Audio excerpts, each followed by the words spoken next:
Well, how does everybody feel about being back? How can you not be excited? Yeah, I've had the feeling that we're about to find the treasure this year. Jack, let's have a little optimism here. The most highly anticipated and potentially historic chapter of the 228-year-old Oak Island mystery is about to begin. I want to throw every resource we can at it this year because I think we're closer than we have ever been. We'll do whatever it takes this year. There you go. Yeah. Right, let's add to that ancient coin collection. Next target's here. On Lot 5, located on the western side of the island, Rick, Marty, and Craig join Gary Drayton to search for more clues near the area where 3 ancient coins were discovered just 2 days ago. It's good. Right there, mate. That was a good sounding target.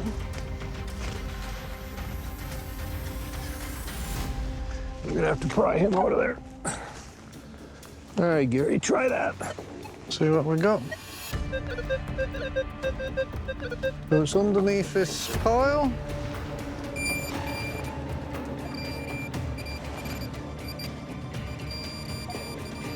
We got another one. That's a coin, It look. is a coin. All right, another coin. Look at that. Is it the same as the other ones? I don't see anything on it, but it's about the same size. Anything on the other side? Thank you. I don't see anything, Gary. Well, wait. Is that a number? There's some kind of number or something. If you can see stuff with a naked eye on it, then there should be some details. I think I can. Let's have a look. Yeah, look at that. It's some kind of like squiggly design. That is just like those other ones. Yeah.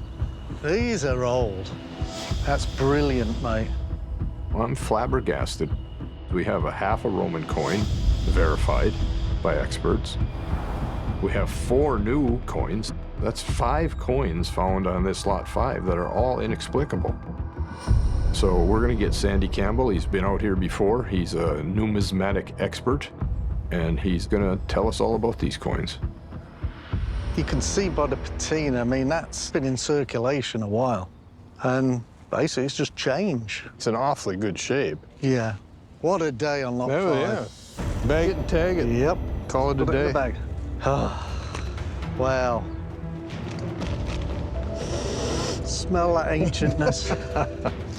That's unbelievable. Been a really good day. Hey, Gary, Laird. Marty? Hey, guys. We have guys. Sandy Campbell with us Oh. today. Sandy? How's it going? Good. Lots of work for you. Yeah, that's what I hear. Rick, Marty, and Craig Tester accompany numismatist Sandy Campbell to meet with Gary Drayton and Laird Niven in the Interpretive Center. With Sandy's 40 years of experience analyzing rare and ancient coins, it is the team's hope that he can determine the origin of the 4 mysterious coins discovered earlier this week on Lot 5. We had a heck of a week on Oak Island. Well, let's have a look.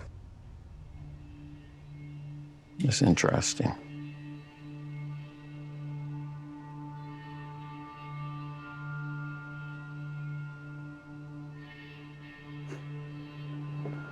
Wow, that's... And this design goes back to the 1500s, 16th century. Which cultures are you referencing? British. This is Tudor period. It's very obvious that that's a portcullis on there. And it's used even today on modern British coins. That's a, Tudor monarch period item. I'm gonna have to try and do a little more research. Well, that wasn't the only coin, mate. We have been roaming around on Lot 5, and we've got another little Bobby Dazzler of a coin to show you, mate. You're leading the witness, counselor. Oh, yeah.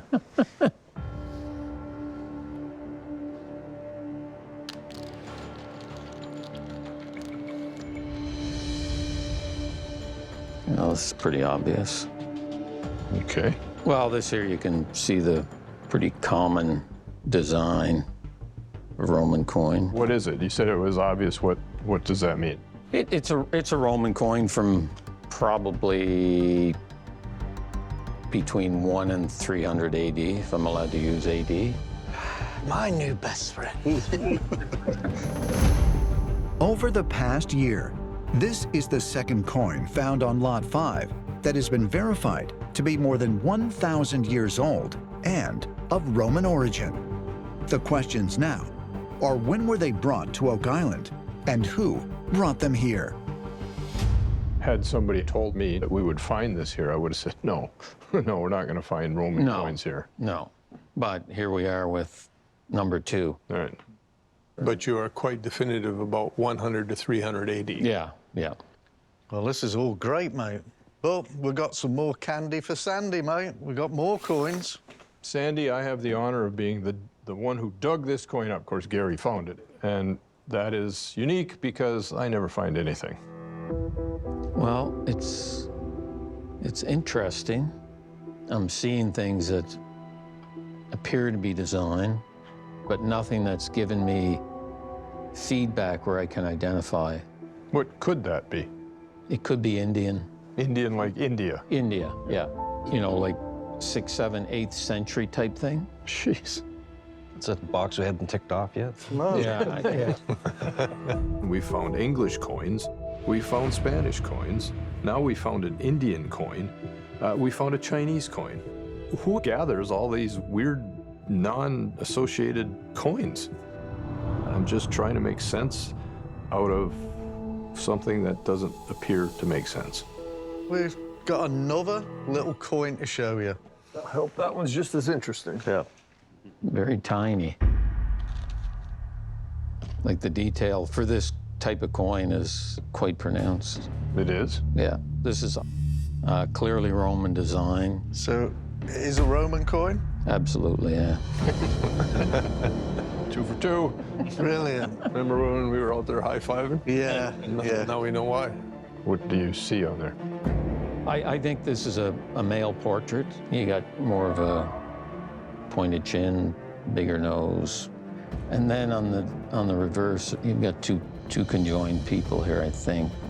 You know, this is probably, you know, BC. Holy smokes. Is this 100% Sandy? It's 100%. Absolutely incredible. So this could be the oldest coin ever found on Oak Island. To unearth this is pretty remarkable. You know, the design is very pronounced on a coin that's more than 2,000 years old. The puzzlement grows. 3 Roman coins found on Oak Island. It's possible that if there's an ancient treasure, it would have ancient things in it, including perhaps a component of Roman coins. You have to keep an open mind because facts, as Winston Churchill said, are stubborn things. Here's a fact. We found those coins on Oak Island. That's a fact. I have always believed there was a plan properly executed over perhaps generationally, perhaps over decades or centuries. It was that important. Look, I'm a big proponent of Zena's research, right? That there was transatlantic voyages to the New World long before it's accepted.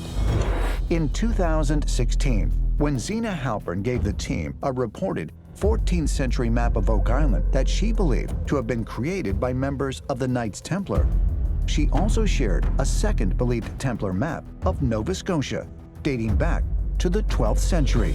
Come in. Since then, Rick, Marty, and members of the team have visited numerous sites around Europe that served as strongholds for the Knights Templar between the 12th and 16th centuries. Whoa. Including in England. Up there on one of the bricks is literally carved 1347. Portugal. It looks a lot more similar to what we have, that's for sure. Yeah. And Italy, that were also once part of the Roman Empire. We have seen this symbol before. HO stone. Yeah. Right there. It's perfect. And in each of these locations, they have seen carvings and structures similar to those that have been found on Oak Island. Could Rick Lagina be correct that the ancient Roman coins unearthed on Lot 5 and the mysterious structures found all around the island offer evidence that Zena Halpern discovered the true origin of the Oak Island mystery? What this tells me is there's a heck of a lot of stories going on this island from a long time ago. I concur. We've got to prove it. Let's be metal detectives. Yeah, fine. Metal detectives. Let's get going. So you ready to put some coil to the soil, mate? I'm ready, I'm ready. Metal detection expert Gary Drayton and treasure hunter Michael John arrive at Lot 32. Different lot, different treasure hunting prospects, mate, all the time. Exactly. They are eager to search for new and hopefully valuable clues and artifacts. Well, I expect there's going to be some signs Yeah. of wharf activity in That's this right, area. exactly, yeah. This could be a golden opportunity for us. That's right. What have we got here? Just 1 week ago, Look at the size of that. working with Marty Lagina, Gary uncovered a large spike that may date back 3 centuries or more, and which blacksmithing expert Carmen Lake believes was used to anchor ships to large boulders on the beach. It would be anchored into rock and then pull a ship ashore, you could pull a ship offshore. Oh. Yes. And it was also on Lot 32 that 1 year ago, the team found not only a large wharf spike, but also a lead cargo bag seal. With there being a wharf here and the artifacts we've already recovered, mate, I want to know what they were unloading here. And what connection this area has to the money pit. I got a good feeling about this lot, especially having so many flags to go for. All right, mate, you ready to get stuck in? I'm ready. Let's go for it. We've made some significant discoveries on Lot 32, close proximity to the ocean. One could suggest or speculate that people were in that area carrying a load on and onto a wharf. If we find that they're headed in a certain direction, we can draw that line. So every little clue is important.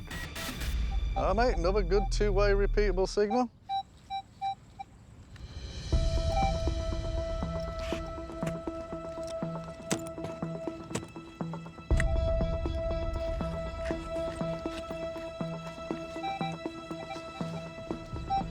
Oh, still in the hole, I believe. Yeah, boys. Yes, it's on the edge.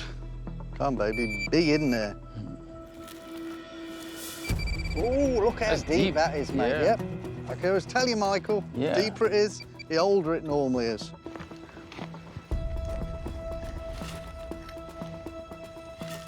All right, mate, let's see if we got it out. Sure. You Yes, have it got did, it yeah. out.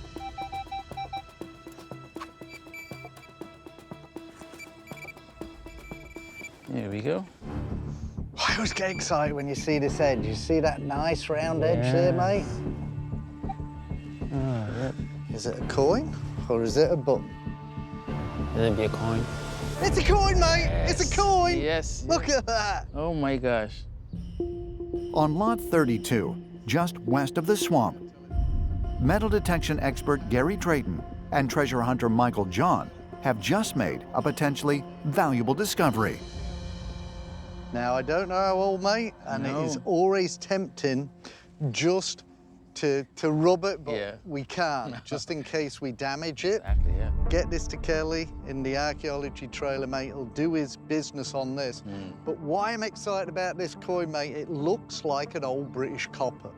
And it wasn't that long ago when it was Rick, Marty, Dave, and I. We were on that ridge on the other side of the swamp. We pulled 2 coins up. British coppers from the 1600s, mate. That's Charles II. Come on. Yeah, that's Charles. And I can see a Carolus. 4 years ago, on Lot 16, in the same area where the team has found evidence of cargo being transported between the swamp and the money pit, That's way too early for people to be here. Gary, along with Rick, Marty, and Dave Blankenship, discovered 2 17th century British coins. It means something. That is fantastic.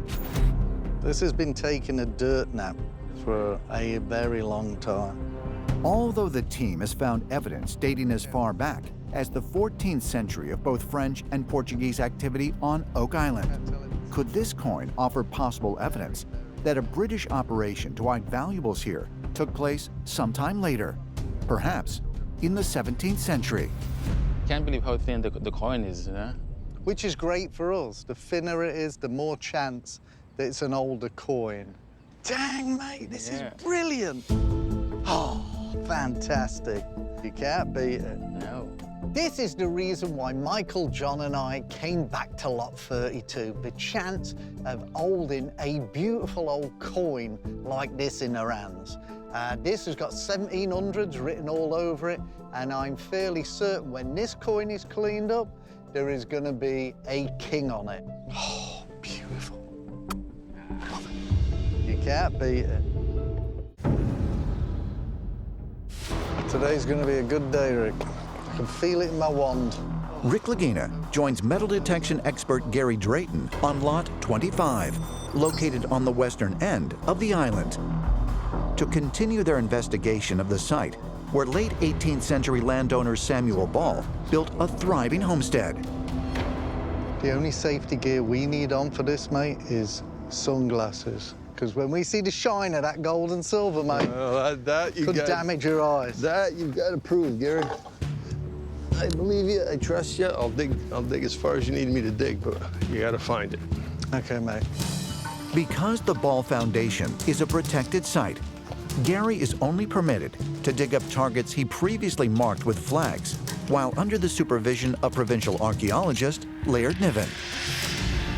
There's a group of pink flags here. This is the closest, I believe, to the Ball Foundation. Not sure if we're iron or not, but we have got one good pink flag over there. Okay. Let's check these ones out. Okay. Although Samuel Ball, a former American slave, was known to be a simple cabbage farmer, he would mysteriously become one of the wealthiest men in the province of Nova Scotia. This has led researchers and historians to speculate that perhaps he found something of great value on Oak Island.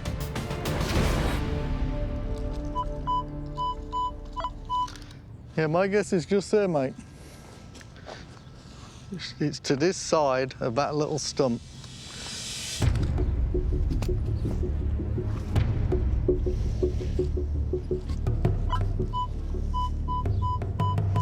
Looks like you've moved it. We're on it. Come on, baby.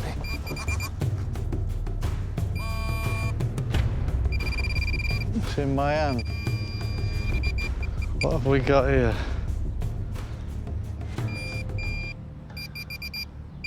Oh, It is! It's a coin or a button. Oh, it's an old greenie. That means it's a copper coin, and there's a good chance it's an oldie. We're talking 1730s, 1740s. This isn't one of the smaller coins we've recovered in the area. This is one of the larger coppers, which is a good sign.